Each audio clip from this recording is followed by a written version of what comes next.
The first time Clara Whitmore saw Ethan Hale, he was bleeding in the middle of Red Ridge's main street, and not a single soul moved to help him. Two men were laughing. One had his boot pressed into Ethan's chest. The other was spitting on the ground beside his face. And Ethan Hale was not fighting back. Not because he couldn't. Clara would learn that truth far too late, after the rumors had already done their damage, and Red Ridge had already made up its mind about the quietest man in town. If this story already has you leaning forward, please subscribe to our channel and hit that notification bell so you never miss a story. And drop your city in the comments below. I want to see just how far this story travels. The summer of 1874 came to Red Ridge, Texas, like a punishment. The heat pressed down on everything, on the wooden storefronts, on the cracked dirt roads, on the people who had learned long ago not to expect mercy from this land. Dust hung in the air all morning and all afternoon, and when the wind came, it didn't cool anything. It just moved the heat from one place to another. Clara Whitmore had been on the stagecoach for 11 hours. She was tired in a way that had nothing to do with the road. Her back ached, and her hands were folded tight in her lap, and her jaw was set in the way it had been set for the past 8 months, ever since the letter came about Robert. Ever since she had stood in a churchyard in Abilene and watched them put her husband into the ground, and felt, underneath the grief, something that scared her, something that felt almost like relief, and then felt guilty about the relief, and then felt numb about the guilt. She had been numb for a long time now. She was coming home to Red Ridge because there was nowhere else to go. Her mother was gone. Her father was gone. But the old house still stood on the edge of town, and she still owned it. And right now, standing still felt like the only thing she could manage. The stagecoach rolled to a stop in front of the general store, and Clara climbed down and put her 2 bags on the ground and straightened her hat and looked at the town she had left 6 years ago. Red Ridge looked exactly the same. That was the first thing she noticed. And then she heard the laughter. It was ugly laughter, the kind that meant someone was enjoying something they shouldn't. She turned. 2 men stood in front of the Silver Spur Saloon, maybe 40 feet away. One of them, broad-shouldered, red-faced, with a hat pushed back on his head, had his boot on the chest of a man lying in the dirt. The other one was crouched down, saying something Clara couldn't hear, grinning wide. The man on the ground was not moving. He was tall, she could see that even lying down. Lean, dark hair, dusty. A deep cut above his left eye was bleeding slow. His jaw was tight.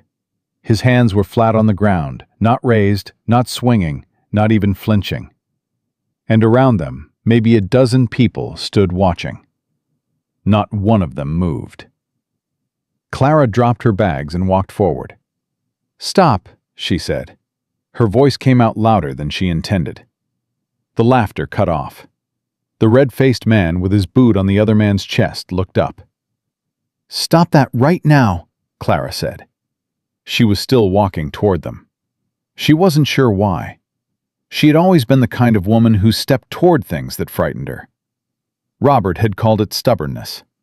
She had called it the inability to pretend she wasn't seeing what she was seeing. The crouching man stood up and tilted his head at her. He had a lazy grin and mean eyes. "You new here, man?" "I'm not new. I'm just back." She stopped a few feet from them. "Get your boot off of him." The red-faced man looked down at the man in the dirt, then back at her. He didn't move his boot. "Don't trouble yourself, ma'am. This here is just Quiet Ethan." He said the name like it was a joke. "He don't mind." "He's bleeding." "He started it." The grin again. "Well, he started it by existing, mostly." A few people in the gathered crowd laughed. Nervous laughter. The kind that meant people knew something was wrong, but had already decided not to be the one to say so. Clara looked down at the man in the dirt. He was looking at her. Not with shame, not with pleading. His eyes were dark and still and very calm. There was a cut on his lip to go with the one above his eye, and his shirt had a tear at the shoulder. And he was lying in the summer dust of Redridge's main street, and his expression was the most controlled thing Clara had ever seen on a human face. He wasn't embarrassed. He wasn't afraid. He was waiting. "Get up," the red-faced man said, and kicked lightly at the man's ribs. Not hard, just dismissive. The way you'd nudge an animal. "Get up and go home, Ethan. You got nothing to offer here." The man in the dirt, Ethan, turned his eyes away from Clara and slowly, without rushing, pushed himself up onto one knee, then stood. He was taller than she'd thought. His hands hung loose at his sides. He looked at the red-faced man with that same flat, still expression, and then without a word, he picked up his hat from the dirt, put it on, and walked away. He didn't look back at Clara. He didn't look back at any of them. He just walked. The crowd scattered. The two men went back into the saloon, already laughing again about something else. Clara stood in the middle of the street, with dust settling around her boots and the sound of the stagecoach driver unloading her bags behind her. And she watched the quiet man turn the corner at the end of the street and disappear. She stood there for a moment longer than she meant to. The woman who ran the boarding house was named Mrs. Ida Pratt, and she had opinions about everyone in Redridge, and she shared them freely and at length. "You need anything at all, you just ask me," Ida said, setting a glass of water on the small table in Clara's room. "I've been here 20 years. I know every soul in this town." "I grew up here," Clara said, setting her bag on the bed. Ida didn't seem to hear this. "You'll want to know who to trust and who to avoid," she continued. "That's always the first thing." Clara sat down on the edge of the bed. The mattress was thin, but the room was clean. Outside the window, the heat shimmered off the rooftops. "I think I can manage that myself." "Of course you can. But you've been gone, haven't you?" Ida folded her hands. "There's a type in this town. Men who look capable but aren't. Women who look friendly but aren't. You learn to read people." Clara thought about the man in the street, the cut above his eye, the way he'd stood up without rushing. "The man this afternoon," she said, "in front of the saloon. Ethan." Ida's expression shifted immediately. Something careful and practiced moved across her face. "Ethan Hale. What's his story?" "Well," Ida took a breath that suggested she had told this story before and was prepared to tell it again. "He's been here about 10 years. Came from somewhere up north. Works at Samuel Carter's ranch, out on the East Road. Good with horses, they say. Very good." She paused. "But quiet. Strange quiet. Doesn't drink at the saloon. Doesn't join in much of anything. People talk, you know." "People were kicking him in the street," Clara said. "That's a little more than talk." Ida looked almost uncomfortable for a moment. Then the practiced expression came back. "Those boys are rough, I'll grant you that. But Ethan, he doesn't do himself any favors, you understand. A man who won't defend himself, won't speak up for himself, people take that a certain way." She lowered her voice, though there was no one else in the room. "They say he's weak. Not in body exactly, but in spirit. You know what I mean. A man who lets himself be walked on isn't really a man." Clara looked at her for a moment. "That's an interesting thing to say about someone you don't seem to know very well." Ida blinked. "Well, I'm just telling you what people say." "I know," Clara said. "That was my point." She spent the first few days settling back into Redridge slowly, the way you re-enter cold water, one step at a time, waiting for your body to adjust. Her house needed work. The porch boards were soft in 2 places, and the kitchen pump was stiff, and 3 windows wouldn't close all the way. She made a list and started at the top and kept herself busy, which was how she had learned to manage grief. Keep your hands occupied, and your mind will follow eventually. She went to the general store. She went to the church to speak with the pastor. She relearned the rhythm of a small town. Who ate breakfast at the counter in the trading post? Who walked the street at what hours? Which horses belonged to which families? And she started noticing Ethan Hale. Not in the way she expected to notice someone. Not because he was loud or demanding, or present in the way that men in small towns often tried to be. She noticed him because he kept appearing in places and doing things that nobody seemed to see. On the second morning, she walked past old Tom Hadley's fence, the one that ran along the creek road, half collapsed since last winter's ice, and everyone had been stepping around the gap for months. Ethan was there at 6 a.m, with a post hole digger and a stack of new timber, working quietly and steadily, and Tom Hadley was nowhere to be seen. When Clara stopped and looked, Ethan glanced up briefly, touched the brim of his hat, and went back to work. He didn't say anything. On the fourth day, she was at the livery when a horse came in with a badly wrapped leg wound. Some traveling family passing through, the wife near tears, the husband standing helpless. Ethan was there. He didn't announce himself. He just came forward, crouched down beside the horse, unwrapped the bad bandage, and started working. He spoke to the horse the entire time, very low, just a murmur. The horse, which had been tossing its head and stamping, went still inside 2 minutes. When he was done, he stood up and told the husband what to watch for and when to change the wrapping. And he did it simply and clearly, and without making the man feel foolish for not knowing. The traveling family thanked him. The husband shook his hand. Ethan nodded and walked back to the water trough. Clara stood in the shadow of the livery doorway and watched him, and thought about what Ida Pratt had said about weak men, and felt something tight and specific in her chest. She had been married to a man everyone admired. Robert Whitmore had been charming and broad and loud with laughter at dinner tables. He had slapped backs and told good stories, and people had liked him instantly, everywhere they went. She had liked him instantly too, once.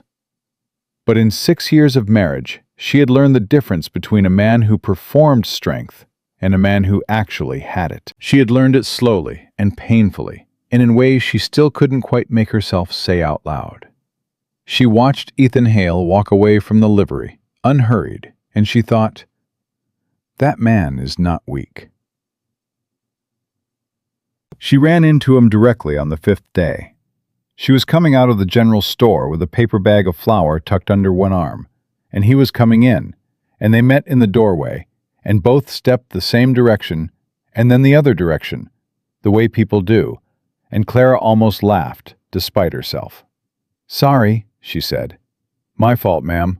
His voice was low and even. Texas in it, but not thick. He stepped aside and held the door. She stepped through and then turned back, because she had been thinking about what she'd seen over the past several days, and she was not the kind of woman who let things sit without addressing them. "You're Ethan Hale," she said. He looked at her steadily. "Yes, ma'am." "I'm Clara Whitmore. I've been back in town about a week." "I know," he said. And then, before she could react to that, "You grew up here. The Whitmore house on the old creek road. Your father used to keep a gray mule named Absalom." Something shifted briefly in his expression, almost a smile. "I heard the mule had a better temperament than the man." Clara stared at him. "Who told you that?" "Samuel Carter. He knew your father." "Old Sam," Clara said slowly. "I used to steal apples from his orchard." "He knows that, too." Now the almost smile was definite. Small, but real. "He says you were the worst thief he ever caught, because you always left the door open behind you." Clara felt, for the first time in 8 months, something warm move through her chest. Not big, just a small ember of something. She didn't know what to do with it, so she shifted her flour bag to the other arm and said, "You fixed Tom Hadley's fence." The almost smile disappeared. He looked at her evenly. "Fence needed fixing. Tom Hadley didn't ask you to. He's got a bad back. Hasn't been able to for 2 seasons. You didn't tell him you did it." A pause, then, "He knows." Clara looked at him for a long moment. The sun was behind her. His eyes in the light were dark brown, very steady. The cut above his eye had mostly healed, just a thin line now. "The other day," she said, "in the street—" "You don't need to bring that up, ma'am." "I'm not going to apologize for stepping in, if that's what you're worried about." "I'm not worried about it." His voice was level. "And I didn't need you to step in." "No," Clara said. "I noticed that. You didn't need anyone to step in. You just chose not to fight them." He looked at her for a moment longer than she expected. "Most things don't need to be fought," he said. "Just weathered." He touched the brim of his hat, stepped past her into the store, and was gone. Clara stood on the wooden sidewalk in the August heat of Redridge and thought about that for a very long time. Chapter 2. What she didn't know, what she would learn only in pieces, slowly, over the weeks that followed, was what had built those words in Ethan Hale. She learned the first piece from Samuel Carter himself, when she drove out to the old ranch to look at a horse she'd heard he might be willing to sell. Samuel Carter was 73 years old and moved like a man who had been arguing with his body for a decade and was slowly losing. He was thin in the way of old age, with white hair under a battered hat and eyes that were still sharp as new wire. He offered her coffee without asking and poured it strong. "You want to know about Ethan?" he said, before she'd asked. Clara wrapped her hands around the coffee cup. "I'm that obvious?" "You're a woman who looks directly at things," he said. "It's noticeable in this town. Not everyone does." He settled into his chair. "What have they told you?" "That he's quiet and strange and probably weak." Samuel Carter made a sound that wasn't quite a laugh and wasn't quite disgust. Something in between. "They've been saying that since he got here. Ethan Hale rode in from the north 10 years ago, and he didn't drink, and he didn't brag, and he didn't fight when people pushed him.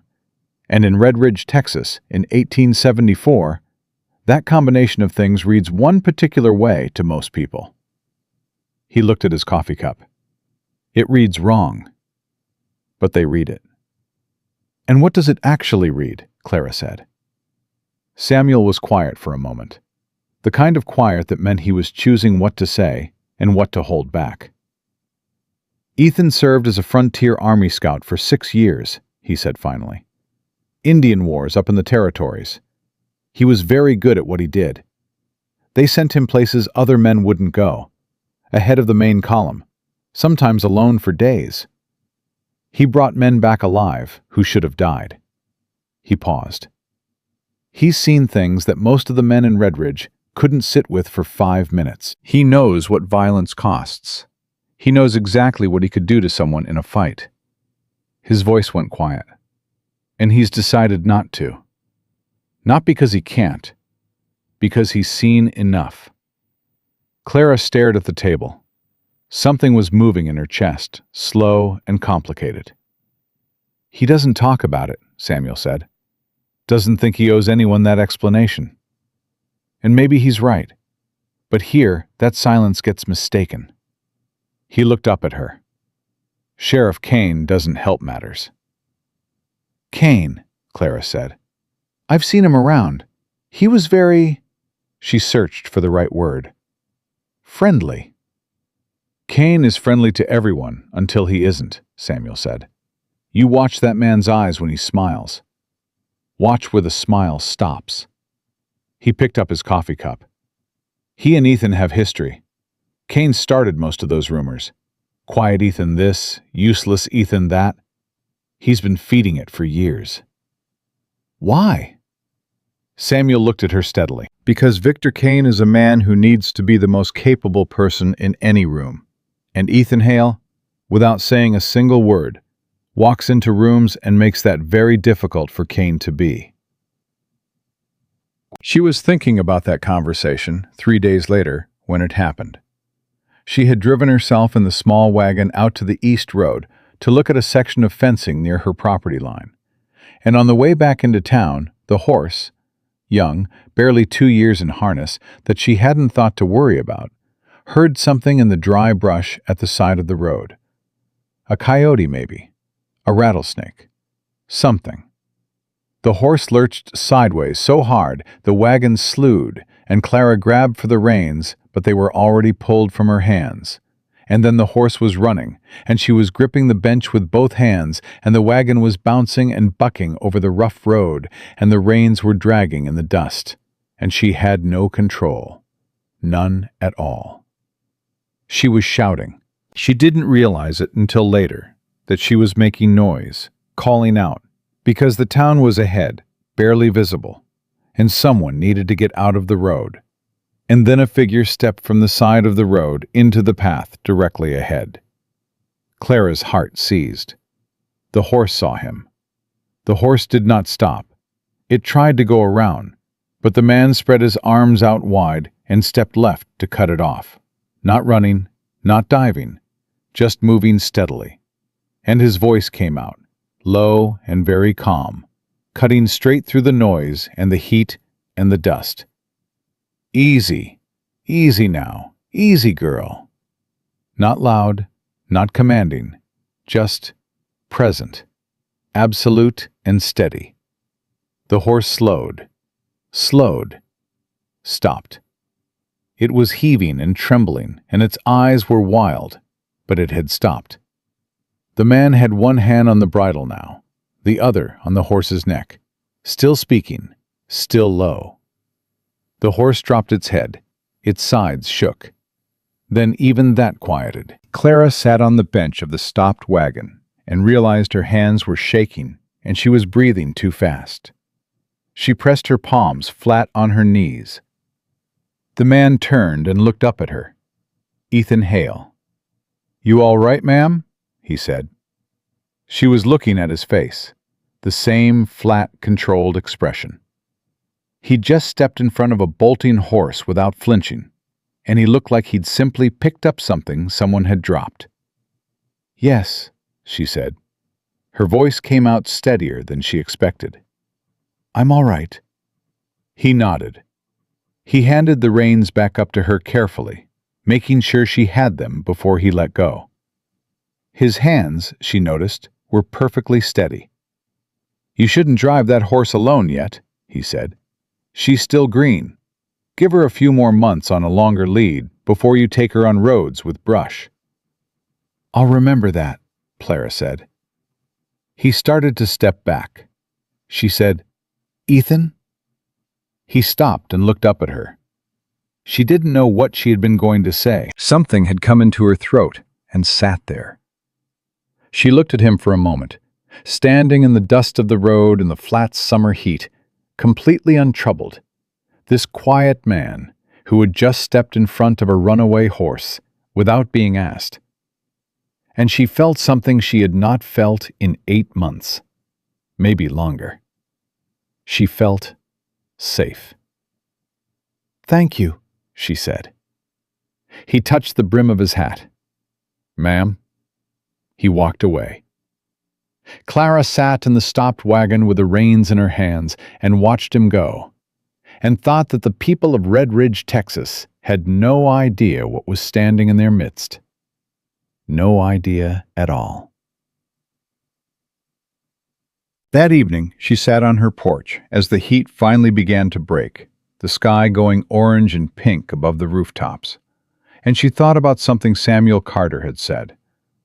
He knows exactly what he could do, and he's decided not to. She thought about the 2 men in the street, the boot on his chest, the laughing. She thought about the fence posts in the morning quiet, the horse's leg, the traveling family who hadn't even known who to thank. She thought about his hands on the bridle. Steady, steady, steady. And she thought about Redridge, about the people who had watched him bleed in the street and done nothing, and then gone home and had their suppers and told themselves they knew what a weak man looked like. A sound came from somewhere down the road. Laughter from the saloon. Normal evening noise. The town settling into itself. Clara Whitmore sat on her porch in the summer dark of Redridge, Texas, and she thought, there is something deeply wrong with what this town thinks it knows. And she thought also, underneath that, quieter, more frightening to her, that she was very interested in finding out what was right. The next morning, Clara walked into the Silver Spur and asked for coffee. The room went a little quiet when she came in.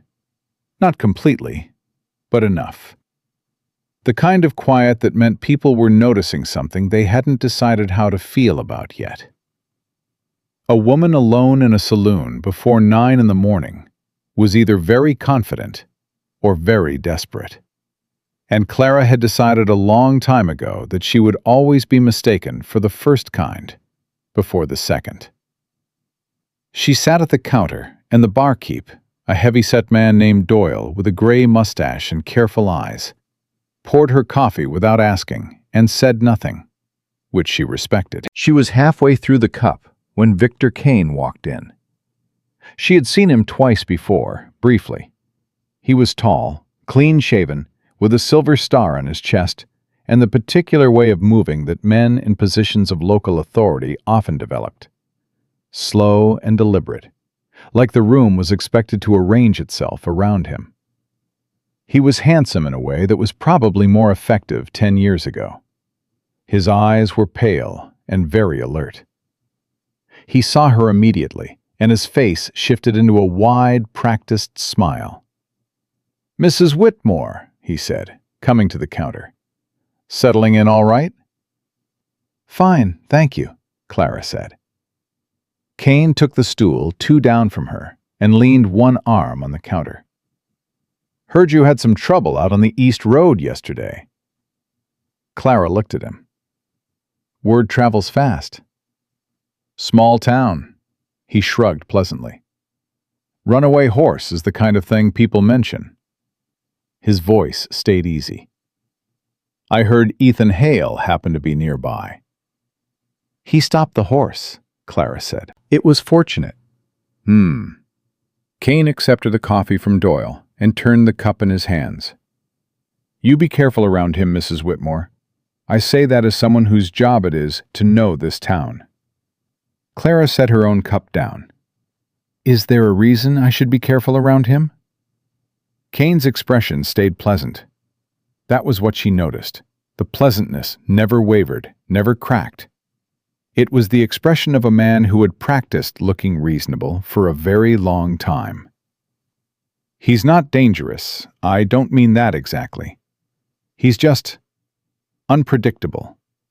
Men like that, quiet, keep to themselves, don't mix well. You never quite know what's going on in their heads." He paused. "I've seen him lose his temper once or twice. Not pretty." "What did he do?" Clara said. A slight hesitation, just slight. Nothing that ended up mattering, but the capacity was there, you understand me? A man who won't speak tends to build things up.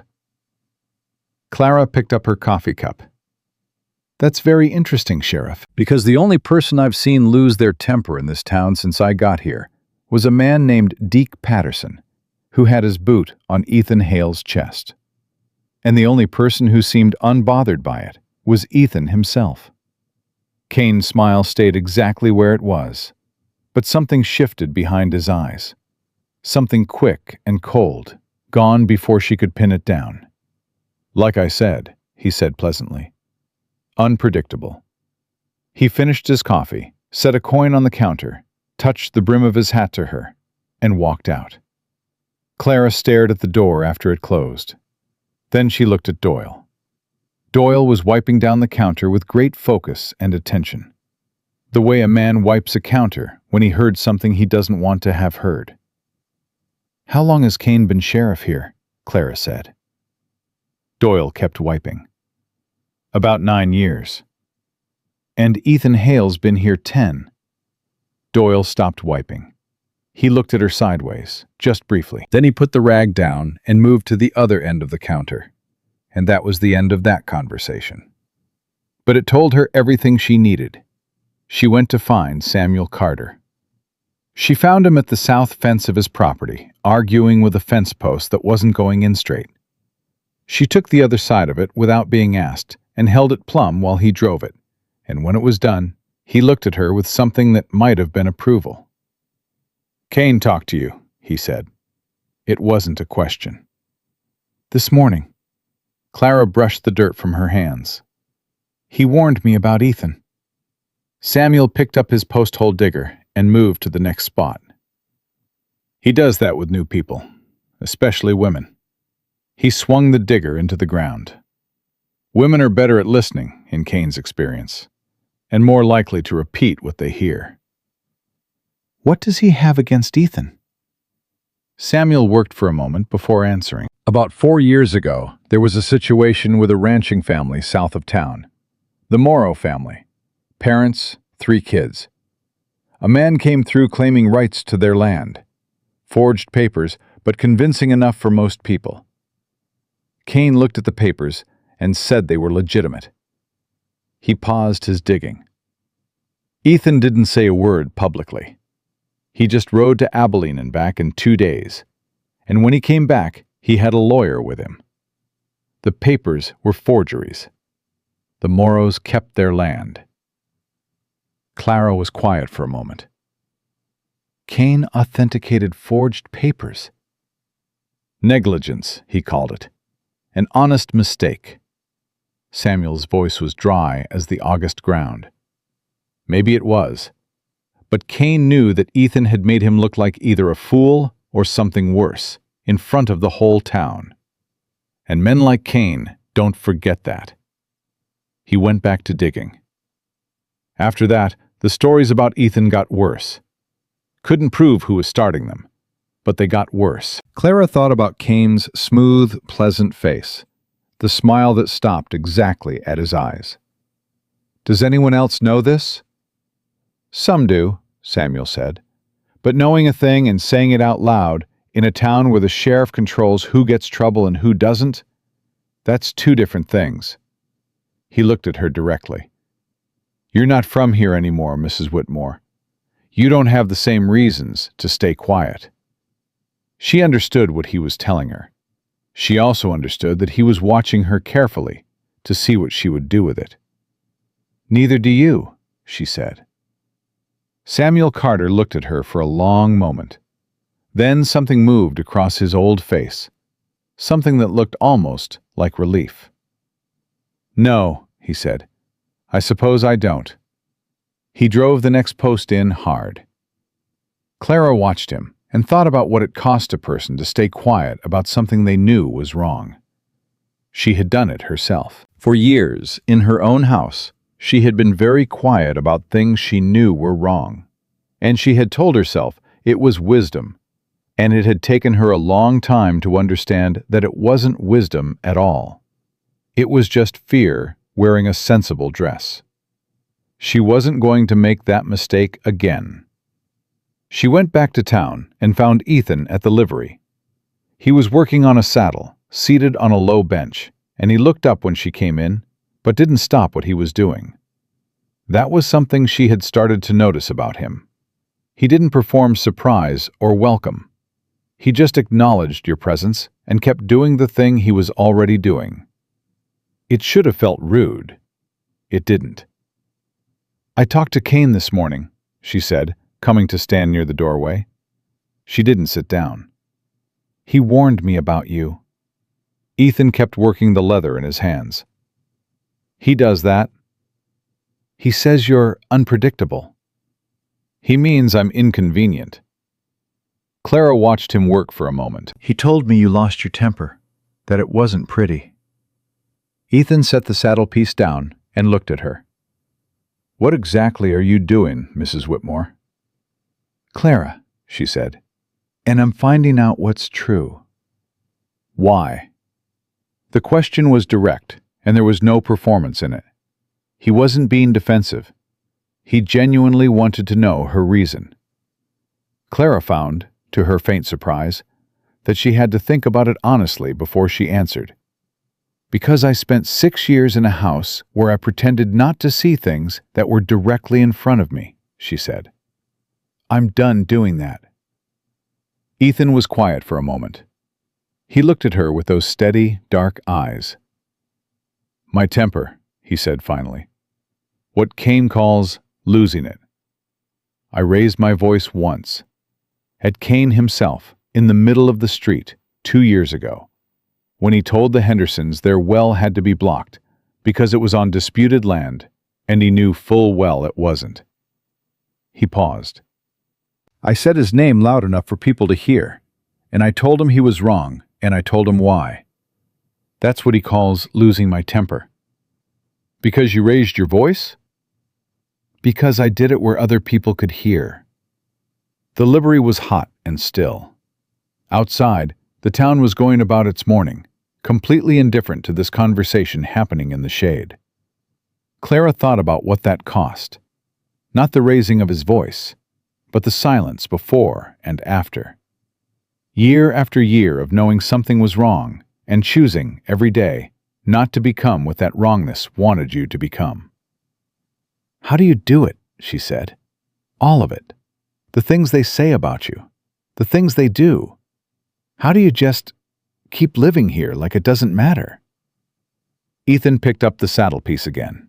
His hands moved. "It matters," he said. "I'm not pretending it doesn't matter."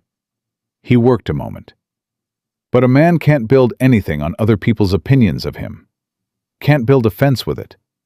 Can't keep a horse calm with it. Can't do one useful thing with it." He didn't look up. "So I put it somewhere, and I do the work. That's all." Clara stood in the doorway of the livery in the morning heat and felt something she hadn't expected to feel. Not pity. She didn't think Ethan Hale would know what to do with pity, and she wasn't offering it. It was something closer to recognition. The recognition of someone who had also learned to put things somewhere and keep moving. She left him to his work. But she came back the next day, and the one after that. It started small, the way most real things start. She began stopping at the livery when she passed, not for any particular reason, just to exchange a sentence or two. He never seemed surprised to see her, and he never seemed to be waiting for her, which she found she liked. She learned quickly that he talked in short stretches, never more than he needed, but never less either. He didn't fill silence with noise, which meant that the things he did say had weight. She had spent 6 years in a house full of noise that meant nothing, and she had forgotten what it felt like when words had weight. She found out, in pieces, over those days. He had grown up in Ohio. He had joined the Army at 19. He had come to Redridge because Samuel Carter had been a friend of his commanding officer, and had written offering work, and because Ethan had needed to be somewhere quiet after the territories, and Redridge had seemed quiet enough. He had not expected it to be so complicated. She told him, in pieces, smaller pieces, that she had grown up here and left at 22 to marry Robert Whitmore, who was charming and well-liked and had hit her exactly twice, which was 2 times more than she had ever told anyone, and twice less than she had feared before she left. She said that last part simply and without drama, because she had decided a long time ago that the things that happened to her were facts, not secrets, and she was tired of carrying facts like secrets. Ethan heard that and was quiet for a long moment. Then he said, "I'm sorry that happened." "I know," she said. "You don't have to explain it." "I know that too," she said. "I wanted to." He nodded. Something shifted in his face. that brief softening she had started to learn to look for under all the steadiness. Then it was gone. But she had seen it. And that was when Deke Patterson walked into the livery. Patterson was the red-faced man from the street. He was with two others she didn't know, and they had the afternoon swagger of men who had already been drinking and were looking for somewhere to put the excess of themselves. He stopped when he saw Clara. Then he looked at Ethan and grinned. "Well," he said, "Quiet Ethan found himself a widow to talk to." Ethan didn't look up from his work. "She know about you?" Patterson said to Clara directly. "What he is?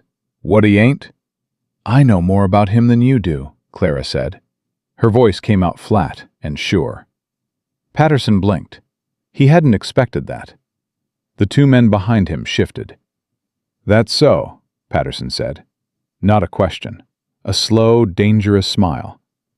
"Widow Whitmore's taken a shine to the town's sorriest excuse for a Deke." Ethan's voice came out quiet and very level, and he still hadn't looked up. "You're going to want to stop there." Patterson stopped. Not because he was afraid. Clara could see that. He stopped because something in Ethan's voice was different. Not loud, not angry, just final. The way a door sounds when it closes for the last time. Patterson held the pause for a moment, testing it. Then he laughed, brittle. "Big talk," he said, "from a man who lays in the dirt." Ethan set down his work. He looked up at Patterson. He stood. He did not advance. He did not raise a hand. He just stood up to his full height and looked at Patterson with an expression that was perfectly still and absolutely clear. And something moved through the livery that had no name. Just temperature, just pressure, just the sudden absolute certainty that Patterson was looking at something he did not understand and had deeply miscalculated. Patterson took one step back. He didn't seem to know he'd done it. "Get out," Ethan said, quietly. Patterson looked at Clara, then back at Ethan. Then he turned and walked out, his two companions close behind him. No more words, no more grimming. Just gone. The livery was silent. Clara looked at Ethan. He sat back down and picked up his work and said nothing. "He didn't have to do that," she said. "I know." "But you did." He worked the leather in his hands. "Some things need to be clear." Clara understood, with a certainty that settled into her like something solid, that he hadn't stood up for himself. He had stood up for her. And the difference mattered. It mattered enormously, because a man who knew that difference was a man who understood something that most men never learned. She sat down on the bench across from him, and neither of them spoke for a while. And the afternoon moved around them, and it was the most at ease Clara Whitmore had felt in longer than she could measure. That ease lasted exactly 4 days. 4 days before Victor Hale came to her door in the evening, hat in hand, pleasant smile perfectly in place, and said he had heard she had been spending a good deal of time at the livery, and he wanted to make sure she understood the situation fully, and he had some things to tell her about Ethan Hale's past that she might find relevant, and he thought she deserved to know the truth. He said the word truth with such smooth conviction that Clara almost believed, for a half second, that he was the kind of man who dealt in it. Almost. She looked at Victor Hale standing in her doorway in the summer evening, with his careful eyes and his careful smile and his 9 years of shaping what this town believed and who it trusted, and she understood, clearly and completely, that the real threat in Redridge had never been the quiet man at the livery. It had been standing on her porch the whole time, wearing a silver star. Clara did not let Hale inside. She stood in the doorway with one hand on the frame and listened to him talk for about 2 minutes before she said, very calmly, "Sheriff, I appreciate you coming by, but I think I've heard enough." Kane's smile didn't move. "Mrs. Whitmore, I just want to make sure you have the full picture." "I have a picture," Clara said. "I'm not sure it's the one you're trying to give me." Something passed through his eyes, quick and cold, the same thing she had seen in the saloon. Then the smile adjusted, just slightly, and he touched the brim of his hat. "Well, my door is always open if you change your mind. I know where to find you," Clara said. She closed the door before he turned to leave. She stood with her back against it in the dark of her own hallway and let out a long, slow breath. Her hands were steady. She was glad her hands were steady. She went to Samuel Carter the next morning and told him what had happened. Samuel listened without interrupting, which was something she valued about him. When she was done, he was quiet for a moment, then said, "He's moving faster than usual." "What does that mean?" "It means he's worried." Samuel looked at his hands. "Cain works slow, normally. Drip by drip. That's how he's operated for 9 years. Never one big push, just steady, quiet pressure. A word here and a word there. And before people know it, they believe what he wants them to believe." He paused. "When he starts moving fast, it means something changed. Something he didn't plan on." Clara thought about that. "He saw me talking to Ethan." "He saw you not listening to what the town says about Ethan," Samuel corrected.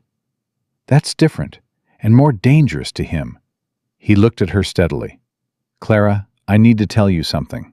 There is a man coming to Redridge in about 2 weeks. A land assessor from Austin. He's here to review property boundaries on the South Quarter, including the Morrow land." Clara went very still. "Cain authenticated those forged papers 4 years ago," Samuel said.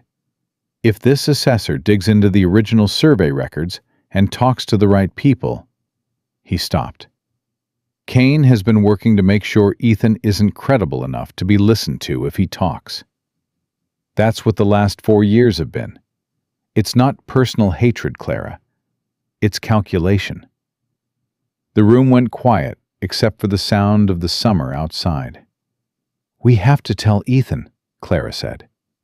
"He knows," Samuel said simply. "He's known for a while.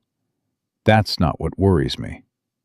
He looked at her directly. "What worries me is that Cain knows Ethan knows, and a man who is cornered will do things he wouldn't otherwise do." Clara left Samuel's ranch with that sentence sitting in her chest like a stone, and she went straight to the livery. Ethan wasn't there. Doyle at the saloon told her he'd ridden out to the south fence line early that morning. She didn't ask why. She went back to her house, and she told herself it was fine.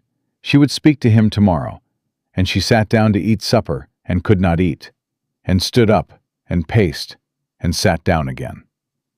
At 9 o'clock that night, 3 things happened almost simultaneously. She heard shouting from the direction of the main street, then a gunshot, then the bell of the church started ringing. Not the slow Sunday rhythm, but fast and hard and continuous, the sound that meant one thing and one thing only in every small town in Texas in 1874. Danger. Clara was out of her door before the bell rang 3 times. The main street of Redridge was chaos. She understood that much in the first 10 seconds. People running in wrong directions, a horse rearing outside the bank, the sound of more shouting from inside the building itself. A woman she didn't know was pressing herself against the wall of the general store with both hands over her mouth. A man ran past Clara without seeing her. "What's happening?" Clara grabbed his arm. He pulled free without stopping. "Bank," he said. "Riders. 6, maybe more." He was gone. She looked toward the bank. The door was hanging open. A lamp had been knocked over somewhere inside, and the light was wrong, flickering, and she could hear voices. Rough, hard voices, not from Redridge. She looked for Cain. She looked for the Silver Star anywhere on that street. She did not see it. What she saw instead was a young deputy, barely 20, she thought, white-faced and shaking, standing in the middle of the road with his hand on his holster and not drawing, Because there were two men on horseback between him and the bank, and the horses were big, and the men on them were bigger. One of the horsemen looked at the deputy and laughed. "Put your hand down, boy," he said. "There ain't enough of you." The deputy's hand stayed on the holster. His whole arm was shaking. Clara walked to the doorway of the nearest building, the dress shop, and pressed herself inside the frame, and watched and thought very fast about what she knew and what she didn't, and where Cain was. Where Cain was. The thought was cold and specific. 6 armed men did not ride into a town without knowing something about that town first, without knowing who would stop them and who wouldn't, without knowing where the sheriff was and what he would do. She was still thinking it when a figure appeared at the far end of the street, on foot, moving without hurrying. She knew the shape of him before she could make out the face, the particular way he moved, unhurried, deliberate, as if the noise and the chaos and the 2 men on horseback in the middle of Red Ridge's main street were simply a situation to be assessed and then handled. Ethan Hale walked into the middle of that street and stopped. The 2 horsemen turned. "Well, well," the one who had laughed said. He was a big man, heavy in the shoulders, with a red bandana and small, mean eyes. Red Ridge did have something left. "Let the boy go," Ethan said. His voice carried clean and flat in the night air. The horseman tilted his head. "You serious?" "The boy and everyone else on this street. Let them clear." The other horseman shifted his horse sideways. His hand was near his gun. "How about instead we just make this real simple and put you in the dirt?" Ethan looked at him. "You could try that." Something in the way he said it stopped both men for a half second. Clara felt it from 40 feet away. A change in the air, a sudden uncertainty in the 2 men on horseback that hadn't been there a moment ago. They were looking at Ethan the way people looked at something when they suddenly weren't sure what it was. The deputy took that half second and ran. Clara saw him go, stumbling sideways off the street. A few of the watching townspeople scattered after him. Good. That was good. Then the doors of the bank burst open, and 4 more men came out, and 2 of them were dragging someone. And that someone was a woman. Clara recognized her as Helen Marsh, wife of the bank manager, who came to church every Sunday and always sat in the 3rd pew. And Helen Marsh was not making noise, because one of the men had his arm across her throat. Everything in Clara's chest went tight. The big horseman grinned. "There it is," he said to Ethan. "How serious are you now, cowboy?" Ethan didn't move. His eyes went to Helen Marsh, came back to the man holding her, calculated something Clara couldn't see, and went still. "Let her go," he said. "Whatever you got out of that bank, take it. Right out. Nobody here is going to stop you." "No?" The man holding Helen Marsh looked around the empty street and laughed. "I believe you're right about that. Seems like Red Ridge ain't got much fight in it tonight." His eyes came back to Ethan and narrowed. "Except maybe you." "Let her go," Ethan said again. Identical tone, identical patience, like he had all night. "I don't think so." The man jerked his head at the 2 horsemen. "Put him down." The first horseman drew. What happened next took less than 4 seconds, and Clara saw all of it and could not afterward have explained exactly how she saw it, because it was too fast and too precise to be something a person could process in real time. She would only understand it later, pieced together from what her eyes had caught and held. Ethan moved left. 1 step, just enough, and the shot went past him and into the wooden post of the trader's awning. In the same movement, his right hand closed on the horseman's wrist and pulled, hard and sharp, in the direction the horse was already moving, and the man came off the horse and hit the street and did not get up. The second horseman swung his gun around, and Ethan was already not where he had been. 2 steps forward, inside the range of the gun. One hand on the barrel, pushing it skyward as it fired. The sound enormous and immediate. And then a single precise strike to the side of the man's head, and the second horseman folded off his saddle. 3 seconds. 2 men down. The 4 men in front of the bank had gone completely still. Helen Marsh was making a high, tight sound behind the arm at her throat. The man holding her had not moved. He was staring at Ethan with an expression that was no longer the loose, confident cruelty of a man who expected no opposition. His eyes had gone careful and calculating and frightened. Ethan stood in the middle of the street. Both guns lay in the dirt. His breathing was even. His hands were loose at his sides. He looked at the man holding Helen Marsh. "Last time," he said. "Let her go." The man's arm tightened for 1 second, one terrible, held second, and Clara's heart stopped entirely. Then the man released Helen Marsh and shoved her forward, and she stumbled toward the street, and a woman came running from somewhere and caught her. The 4 men looked at Ethan. Ethan looked back. "Ride," he said.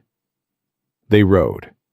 The sound of hooves on hard dirt road faded into the dark, and the August night settled back over Redridge like it had never been broken, and the street was suddenly very quiet. Clara came out of the doorway of the dress shop. She was walking toward Ethan before she fully decided to. He was still standing where he'd been. Both horses had spooked and moved off. The 2 men in the dirt were starting to stir and groan, and he had his back to her, watching the direction the riders had gone, making sure. She stopped a few feet behind him. Her voice came out steady, which surprised her. "Are you hurt?" He turned. He looked at her for a moment, checking her with the same quick assessment he'd probably been trained to give any person in a situation like this. "No," he said. "You?" "No."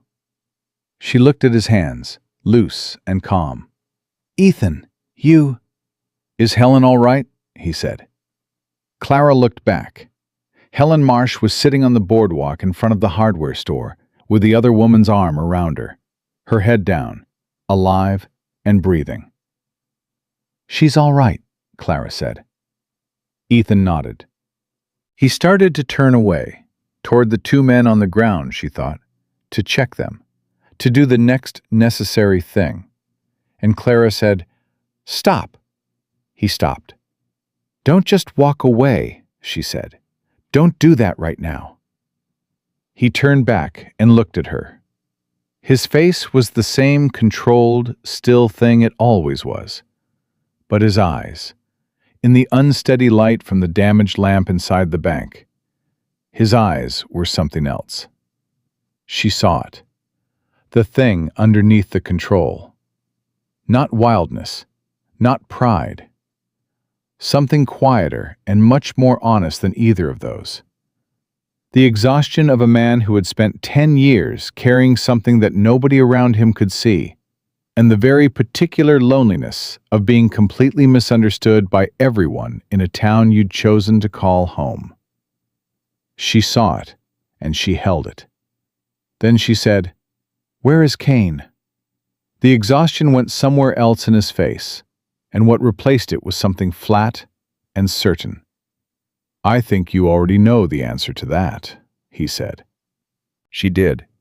She had known since she'd scanned that street and found no silver star anywhere in the chaos. She had known since Samuel Carter had said, "A man who is cornered will do things he wouldn't otherwise do." She had known, really, since that first morning in the Silver Spur, when she had looked at Kane's careful, pleasant face and understood that a man who never cracked his pleasantness wasn't being nice. He was being guarded. "He told them when to come," Clara said. "He told them the combination," Ethan said.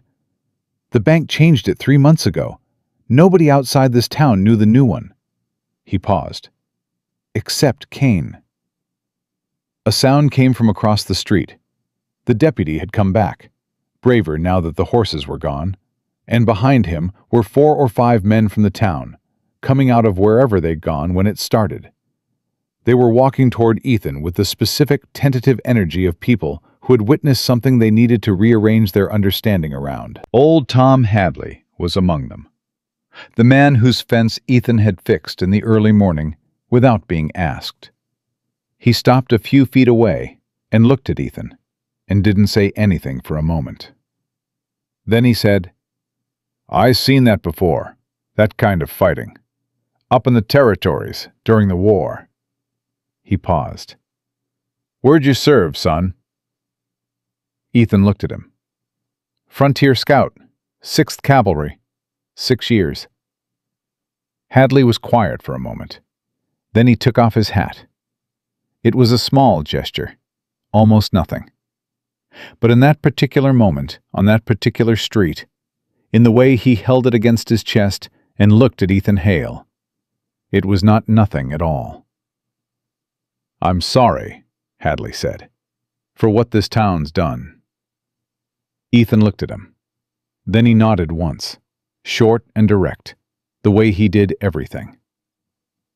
More people were coming out of buildings now. More people were looking. The street was refilling, and every person on it had just watched the man they'd called weak and useless and worth nothing take down 2 armed riders in under 4 seconds, without a gun, and walk away unhurt, and then stand there and refuse to leave until the rest of them let a woman go free.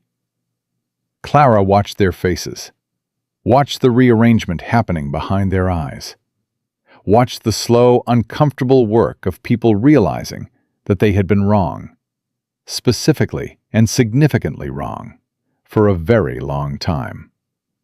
She turned to look for Kane. She found him. He was at the far end of the street, coming from the direction of his office, unhurried, composed, silver star catching the light.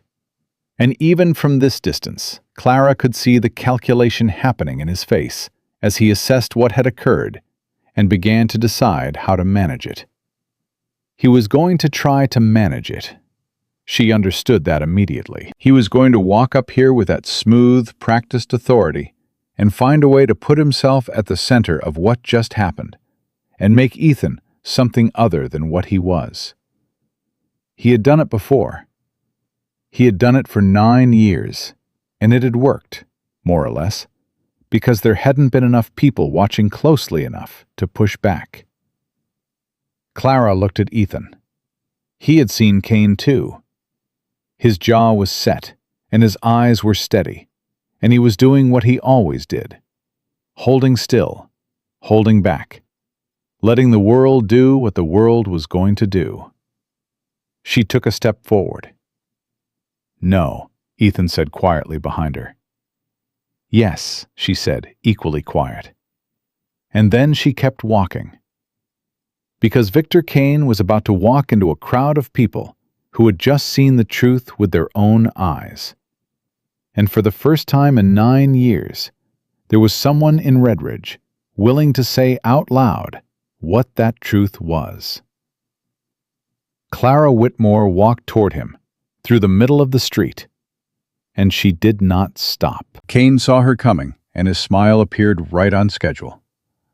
"Mrs. Whitmore," he said, "thank God you're all right. I just heard—" "Where were you?" Clara said. She said it loudly. Loudly enough that the people behind her could hear it. She had chosen that volume deliberately, and she did not apologize for it. Kane's smile adjusted, just slightly. "I was dealing with a situation at the south end of town. Someone reported a fire near the Hendersons' barn. Turned out to be nothing, but by the time I—" "Who reported it?" Clara said.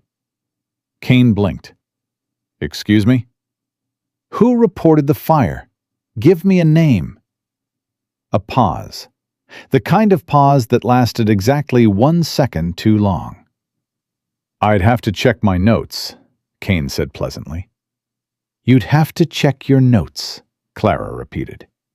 She turned slightly so that her voice carried back to the people gathered behind her. The sheriff of Redridge would have to check his notes to remember who sent him away from town.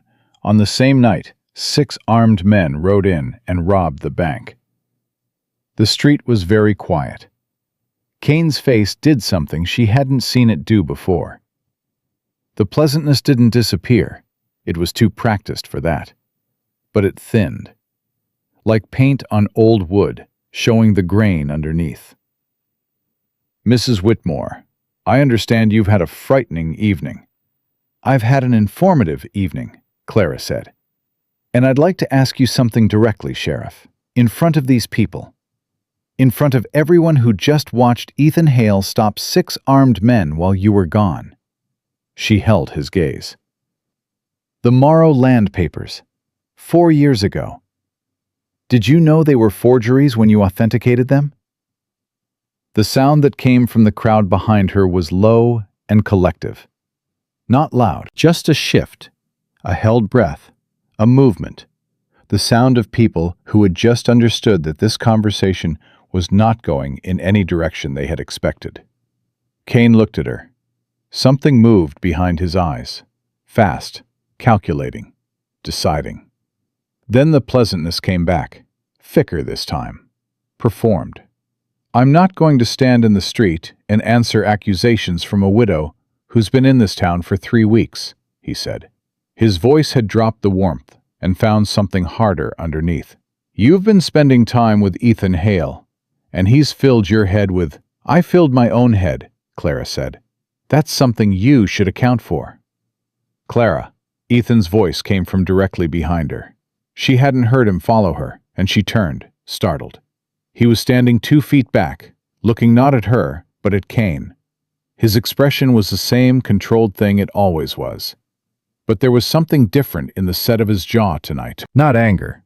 She had come to understand that Ethan Hale's anger didn't look like other people's anger. It looked like stillness, like a door that had closed and locked and was not going to open again. "You don't need to do this," he said to her, quiet enough that Kane couldn't hear. "Someone does," she said. "Not tonight," he said. "Not like this." She looked at him for a moment. The cut on his left hand from the street fight, the dust on his shirt, the steadiness of him in all of it, and understood that he wasn't asking her to stop for his sake. He was asking her to stop for hers. Because he had been watching Kane operate for 10 years, and he knew how a man like Kane responded when he was cornered in public. He knew it got worse before it got better. And he did not want Clara in the middle of worse. She took a breath. Then she stepped back. Kane looked between them with something that wasn't quite a smile. "Wise," he said.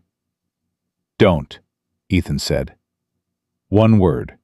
Flat and final. Kane looked at him, and for the first time in the 10 years Ethan had lived in Redridge, Texas, Victor Kane looked at Ethan Hale without the protective pleasure of a man who held all the cards. He looked at him the way a man looks at something he realizes he has misjudged. And underneath the calculation and the management and the 9 years of careful, drip-by-drip work, underneath all of it, was something that looked very much like fear. He touched his hat brim to the crowd and walked away. The people of Redridge watched him go in silence. Then Tom Hadley said, to no one in particular, "We need a new sheriff." And 3 people said yes before he finished the sentence. The night unwound slowly after that. The 2 men Ethan had pulled from their horses were tied and held for the deputy. The bank manager came out shaking and confirmed that the only people who had known the new combination were himself, his wife, and Kane. The deputy, whose name was Will Garrett, wrote everything down with the focused intensity of a young man who had just discovered his own courage and was not going to waste it. Clara sat on the steps of the church while all of this happened, and Ethan sat beside her, and neither of them spoke for a while. Finally, she said, "He's going to run." "Probably." "Tonight, maybe?" Maybe. Does that bother you? She said. Ethan was quiet for a moment. It bothers me less than it should, he said. I'm tired, Clara. I've been tired of this for a long time. She looked at him. It was the most personal thing he had said to her. Not the most words. He had said more words on various occasions, but the most exposed. The tiredness in his voice was real and specific, and she recognized it because she had carried her own version of it for years. The tiredness of holding yourself steady in a situation that kept requiring more steadiness than any person should have to provide. You could have left, she said. Any time in the last 10 years. You could have just left. I could have, he said. Why didn't you? He looked at his hands for a moment. Samuel, he said. He gave me work when I needed it. He never asked me to be anything other than what I was. He paused. And I don't leave things I've started. She thought about that. About a man who had stayed in a town that misunderstood him and diminished him and let him bleed in the street. Stayed because he had given his word to a 73-year-old man, and because he didn't leave things unfinished. She thought about what that said about the architecture of a person's character. Samuel told me about the 6th Cavalry, she said. The territories. Ethan didn't respond to that right away. She had learned to let his silences sit. Samuel talks more than he thinks he does, he said finally. He loves you, Clara said simply. Something shifted in Ethan's face, not the brief softening she had learned to look for. Something bigger, and gone, faster, like he hadn't meant for it to surface. I know, he said quietly. The church bell was silent now. The street was thinning. Redridge was doing what small towns did after something large, pulling back into its houses, its kitchens, its private conversations, beginning the long process of deciding what had happened and what it meant. Clara and Ethan sat on the church steps in the August dark, and the silence between them was the comfortable kind. She had stopped expecting those. After Robert, she had stopped believing that silence with another person could be restful. She had learned to associate it with tension, with things unsaid, and doors that were dangerous to open. This was not that kind of silence. She became aware, sitting there, that her shoulder was nearly touching his, that she had moved, at some point without noticing, to within a few inches of him. She did not move away. He did not move away either. "What are you going to do now?" she said. "Same as before," he said. "Work Samuel's ranch. Fix things that need fixing." "And Kane?" "Will Garrett's a good deputy," Ethan said. "Better than Kane ever was. The town knows what it needs to know now. The rest will work itself out." Clara turned to look at him.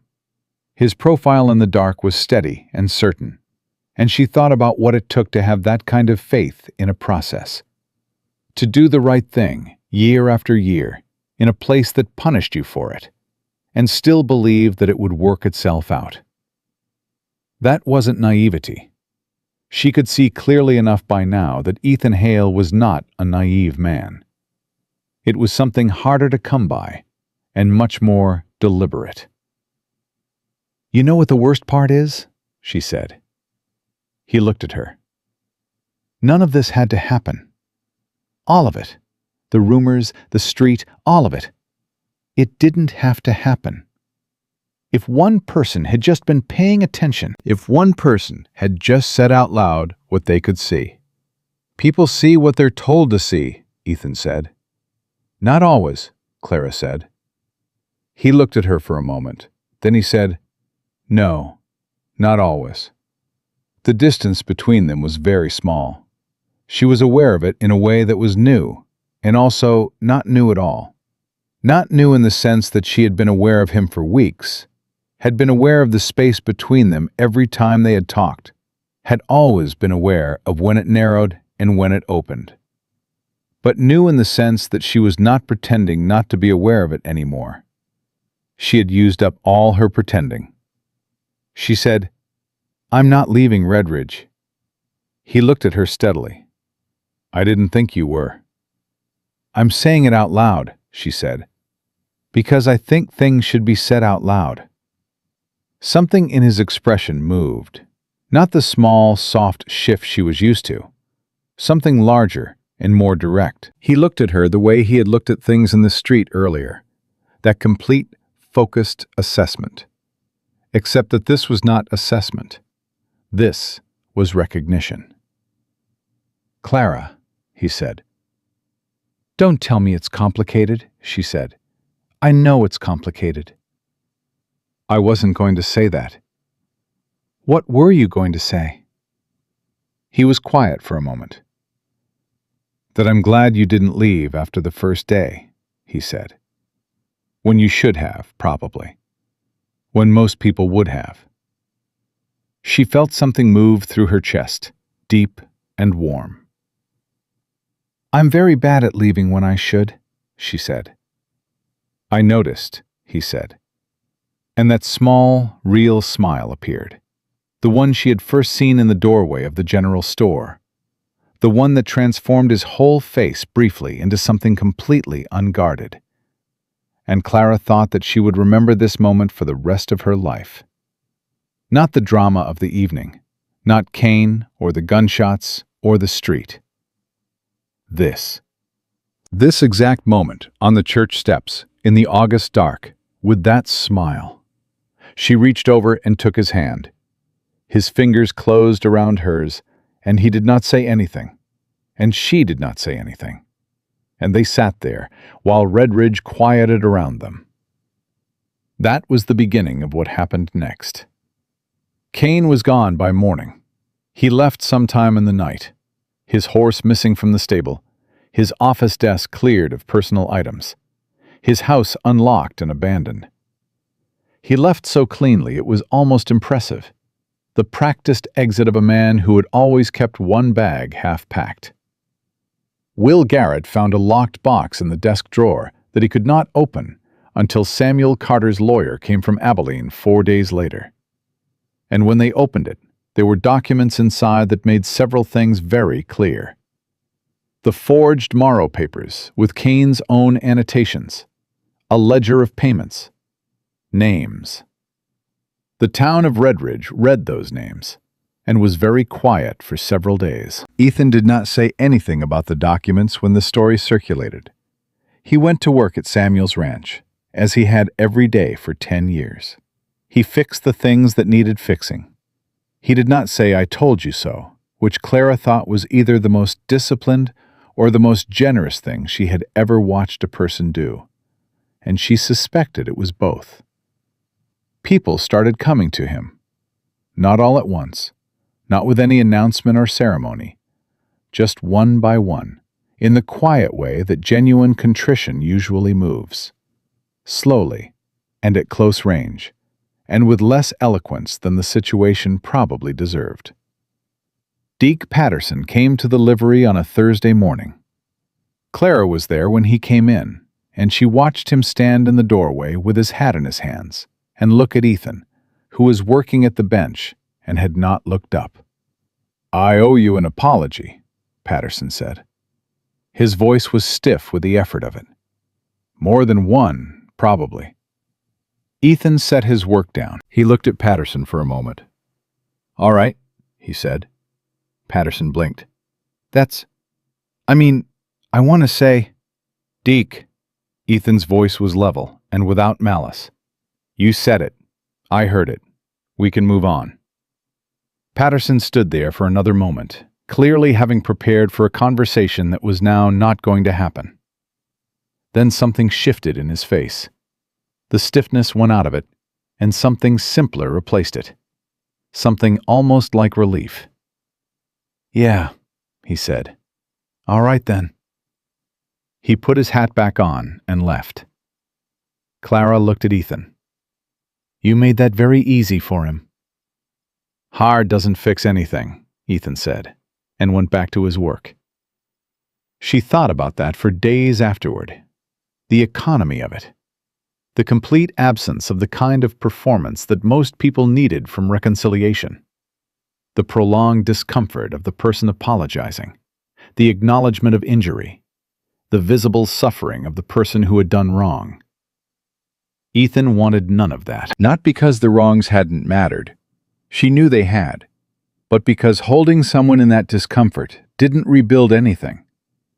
And Ethan Hale was at his foundation, a builder. She told him that one evening. They were on her porch after supper, which had become a pattern over the past 2 weeks.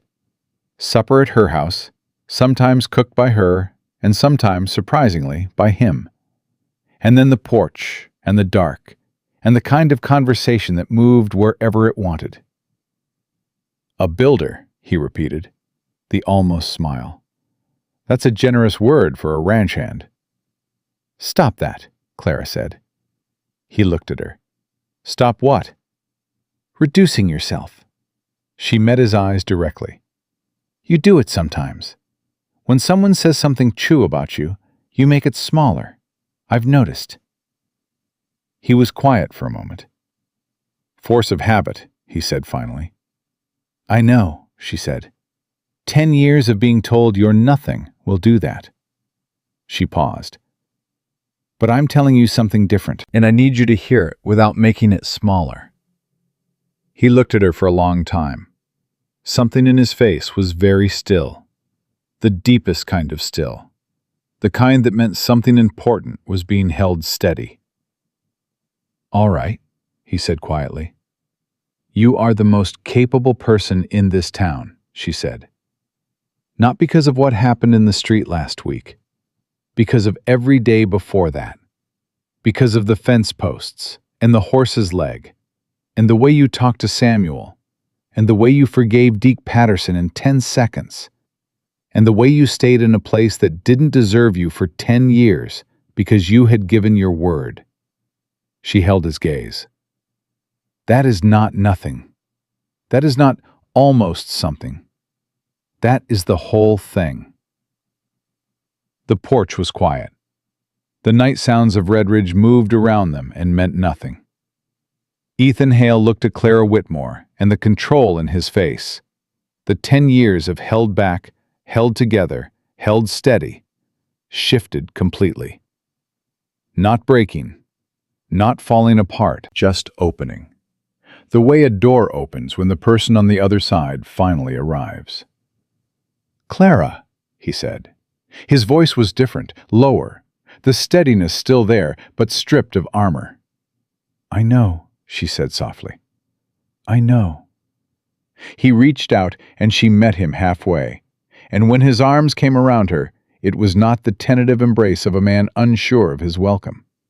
It was the embrace of a man who had been carrying something alone for a very long time, and had finally found someone strong enough to carry it alongside him.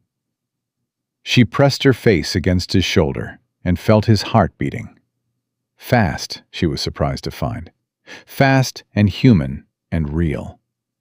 And she thought about the distance she had traveled to get here. Not just from Abilene, not just the 11 hours in the stagecoach. From 6 years of a marriage built on performance and silence.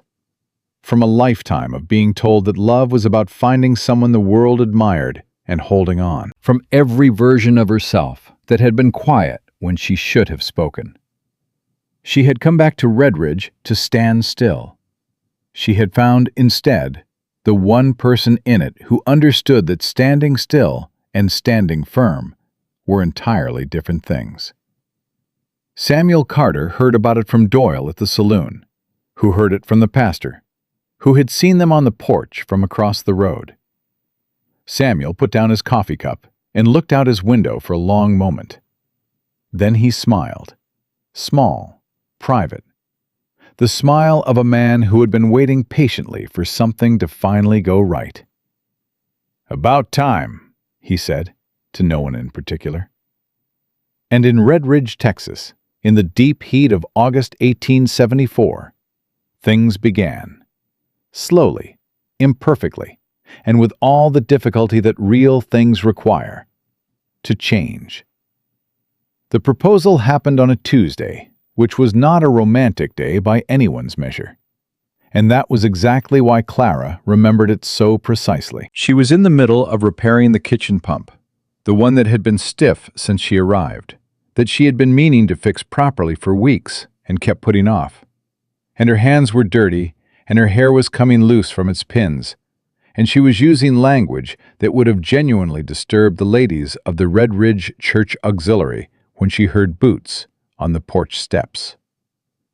Ethan came through the door, took one look at her situation, and without a word crouched down beside her and took the wrench from her hand and did the thing she had been trying to do for 20 minutes in about 45 seconds. He stood back up and handed the wrench back. She looked at him. "I had that." "You did," he agreed. "I was almost there." "You were," he said, "but I was faster." She narrowed her eyes at him, and he looked back at her with that expression, the one that was perfectly level except for the very corners of his mouth. And she thought, not for the first time, that it was deeply unfair how much she liked him. He said, "Marry me." Clara stared at him. "I've been thinking about it for 3 weeks," he said. "I thought about a better way to ask. Couldn't find one." He paused. "You told me things should be said out loud, so I'm saying it." She was still staring at him. Her hands were dirty, and the kitchen smelled like pipe rust, and the pump was dripping behind them. And Ethan Hale was looking at her, with the same direct, quiet certainty with which he looked at everything. Like the answer mattered, but the asking was the part he was responsible for. And he had done the part he was responsible for, and the rest was hers. "You couldn't find a better way," she repeated. "No." "No flowers?" No, you couldn't have waited until supper at least. "I thought about that," he said. "But you were here, and I was here, and I've been carrying it for 3 weeks, Clara. It seemed like a waste to wait until supper." She looked at him for a long moment, at the steadiness of his face and the realness of his eyes and the calluses on his hands from 10 years of work that nobody had thanked him for until recently.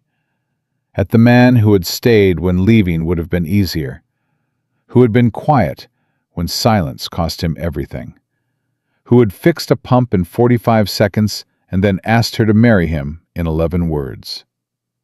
"Yes," she said. The word landed between them, simple and complete. He took her dirty hands in his and held them, and looked at her for a moment with that open expression, the one without armor, and said nothing, which was exactly right. They told Samuel that evening. The old man sat very still for a moment when they told him, and then he got up from his chair, slowly and with some difficulty, and he shook Ethan's hand and held it for a long moment, and then he turned to Clara and said, "Your father would have liked him." Clara blinked hard. "Yes," she said, "he would have." Samuel patted her hand.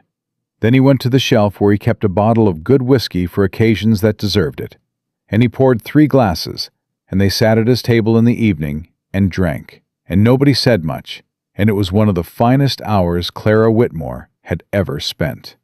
The news moved through Red Ridge the way news moved through small towns. Before either of them had told a second person, half the town seemed to know. Clara walked to the general store the next morning, and Doyle said, "Congratulations," before she opened her mouth, and Mrs. Ida Pratt stopped her on the boardwalk and took her hands and looked at her with an expression that was partially genuine warmth and partially the specific satisfaction of a woman who had expected to disapprove of something and found, to her own surprise, that she couldn't. "He's a good man," Ida said, with the air of someone correcting the record. "I want you to know I always thought so." Clara looked at her. "Did you?" Ida had the grace to look briefly uncomfortable. "I may have repeated things I shouldn't have, early on." A pause. "I was wrong, too." "Yes," Clara said, not unkindly. "You were." Ida squeezed her hands once, tightly, and let go. Be happy, she said, and walked away. Clara stood on the boardwalk in the August morning and thought about that. About the particular work of a small town reckoning with itself. Not dramatic, not announced, just one person at a time saying, I was wrong, and meaning it, and being held to it. It was slow work and imperfect, and sometimes it felt like not enough. But it was happening. That was not nothing. The wedding was set for 3 weeks out. In those 3 weeks, Redridge did 2 things that surprised Clara. The first was that Will Garrett was formally appointed acting sheriff with the unanimous support of the town council, which was the right decision and had been obvious for some time, and she was glad they'd finally made it. The second thing surprised her more. The women of the church auxiliary, led, unlikely as it was, by Helen Marsh, who had not forgotten who had stood in the middle of the street and refused to leave until she was safe, organized a gathering at the church hall and invited every woman in Redridge. Clara came because Helen personally asked her, and she liked Helen and respected what she had been through. She walked in to find 15 women sitting in a circle of chairs and a table with coffee and pie. And the conversation she walked into was direct and specific, and about a year overdue. It was about what they had let happen. To Ethan, yes, but more broadly. About the pattern of listening to rumor over observation. About the convenience of believing what the person in authority told them to believe. About how many of them had seen, privately, the same things Clara had seen. The fence posts, the horses, the quiet, consistent presence of a man doing right by people who gave him nothing in return. And had kept that observation to themselves because it was easier. Helen Marsh said, in a voice that was still slightly rough from the grip on her throat, He stepped into the street for us, with no gun and no obligation, and we had let them call him nothing for 10 years. She paused. That's on us. Not just Kane. Us. The room was very quiet. Then one woman said, Yes, and another, and another. Clara didn't say anything. She sat in the circle and listened and felt something tighten and release in her chest. The complicated feeling of watching people choose, collectively, to be better than they had been. It was not comfortable. It was not quick. But it was real. She told Ethan about it that evening. He was quiet for a moment when she finished. Helen organized that? Helen led it, Clara said. She was remarkable. He nodded slowly. Something moved in his face that she had learned to read by now. That specific quietness that meant he was feeling something more than he was going to say. She doesn't owe me that, he said. No, Clara said. She did it because she wanted to. Because it was right. She looked at him directly. You're going to have to get more comfortable with people doing right by you, Ethan. It's going to keep happening. He looked at her. Is that a warning? It's a fact, she said. You should prepare yourself. That small, real smile appeared. She still felt it every time, like a hand pressed briefly against her sternum. I'll work on it, he said. 3 days before the wedding, a rider came into Redridge from the direction of Abilene with a letter addressed to Samuel Carter. Samuel read it at his kitchen table, and then sat for a long time with the letter in his hands before he sent for Ethan. Ethan came and read the letter, and handed it back without a word. Samuel watched him. It changes things, Samuel said. It doesn't change anything, Ethan said. Ethan, Samuel. His voice was quiet and final. It doesn't change anything. Clara found out about the letter that evening when she arrived for supper and found both men at the table with the specific, careful silence of people who had just finished a disagreement. She looked between them. What happened? She said. Samuel looked at Ethan. Ethan looked at his coffee cup for a moment. Then he looked at Clara and said, "The 6th Cavalry sent a letter. There's a commendation from the War Department for actions in the territories 7 years ago." He paused. "They want to make a formal presentation. They want to come here, to Red Ridge, and do it publicly." Clara stared at him. "Ethan, that's—" "I wrote back and said no," he said. The kitchen went quiet.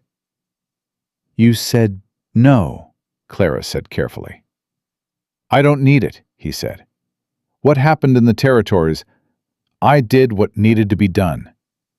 Men survived who shouldn't have. That's the end of it. I don't need a ceremony." He looked at her steadily. "I know you're going to argue with me." "I'm not going to argue," she said. "I'm going to ask you one question." He waited. "Is this about not needing it?" Clara said. "Or about not believing you deserve it?" The silence that followed was the longest one he had given her. She held it. Samuel held it. The evening held it. Ethan looked at his hands, then up at her. Then he exhaled, slow and long, the sound of something that had been held tight for a long time, making room. "I'll write again," he said quietly. Samuel Carter made a sound that was not quite a cough and not quite a laugh, and picked up his coffee cup and said nothing. The morning of the wedding arrived with the particular clarity that late August sometimes offered. The heat still present, but with a different quality, a thinning at the edges that said summer was not permanent, that other things were coming, that the world changed whether or not people were paying attention. Clara stood in the back room of the church in her good dress, which was deep blue because she was a widow, and she was practical, and she had spent exactly no time worrying about the dress. She had spent time worrying about other things. Whether she was asking Ethan for something fair, whether two people as damaged as both of them were, in their different ways, from their different wounds, could build something that held. Whether the thing she felt for him was the real kind, or the kind you felt when you had been lonely long enough that decency looked like love. She had turned that last worry over many times. She had been honest with herself about it, which was something she had learned to be, finally, after years of dishonesty for the sake of peace. And every time she turned it over, she came back to the same thing. It was not decency that moved in her chest when he was near. It was not loneliness that made her want to know his thoughts on everything, on the land, on people, on what the territories had been and what they'd cost him, and where he thought the country was going. It was not relief that made her feel, when his arms came around her, that she had arrived somewhere she had been traveling toward for a very long time. She knew the difference. She had lived the difference. This was the real kind. Helen Marsh knocked on the door and said it was time, and Clara picked up her small bunch of wildflowers, which Ethan had left on her porch that morning, without any note, because he did not add notes to things that spoke for themselves, and she walked through the door. The church was full. She had not expected it to be full. She had been in Red Ridge for a little over 2 months. She knew people, but she had not thought. And then she walked down that aisle and saw the faces and understood that it was not just about her. That the people of Red Ridge had come because they needed to. Because this was the thing you did when you had been wrong about someone for a very long time, and you finally got the chance to be right. You showed up. You put your body in the room. You bore witness to the correction of the record. Ethan was standing at the front of the church. He was in a dark jacket she had not seen before, clean and well-fitted, his dark hair combed back. And he was standing very straight and very still and looking directly at her as she came up the aisle.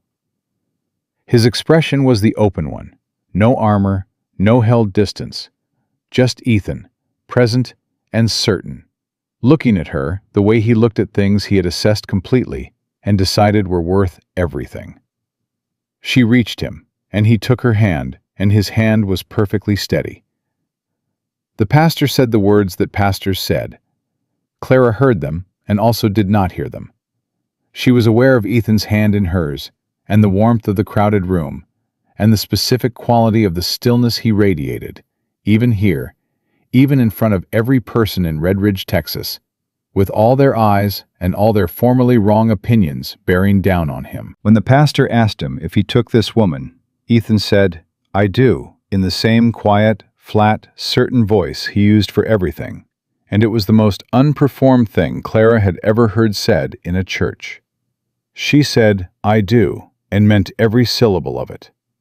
Samuel Carter, in the third row, pressed his hand briefly over his mouth and looked at the ceiling and breathed carefully, which was the closest he came to crying in public, and the woman sitting beside him pretended not to notice, which was kind.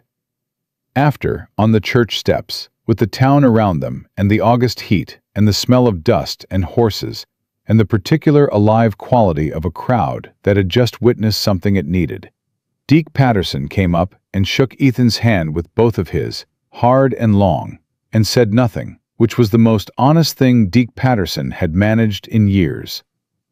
Will Garrett shook Ethan's hand and said, "We're glad you stayed." Tom Hadley, leaning on his cane, looked at Ethan and said, "Fence is still holding, by the way. Good work."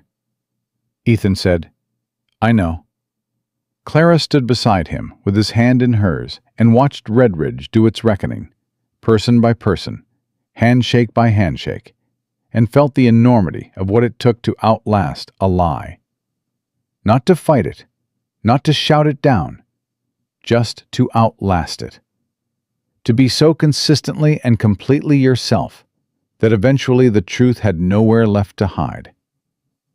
That night, sitting on the porch of the house that was now both of theirs, he had brought 2 bags and a saddle and a framed photograph of Samuel Carter that she had placed immediately on the mantel, because she was not going to have a marriage where the people who mattered were kept at a distance.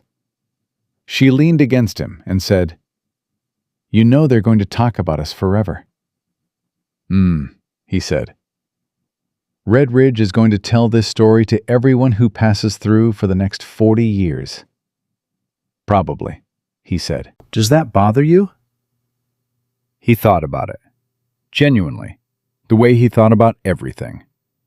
Then he said, "Let them talk." A pause. "They'll get it right this time." Clara laughed. It came up from deep in her chest, real and uncomplicated. And she felt him respond to it, felt him breathe differently, felt the arm around her shoulders hold a little tighter, felt the particular satisfaction of a man who had made someone he loved laugh.